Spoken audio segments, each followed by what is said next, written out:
हरि बोला हरि बोला बोला हरि हरि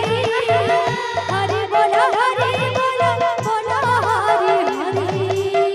हरि बोला हरि बोला बोला हरि हरि हरि बोला हरि बोला बोला हरि हरि दाता को मनस्कामना परिपूर्ण करा दाता को मनस्कामना परिपूर्ण करा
बोले सर्वदा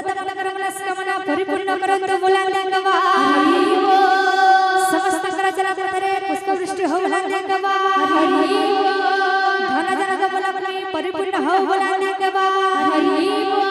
हे परि हरि भक्त रे मनने मुलांगवा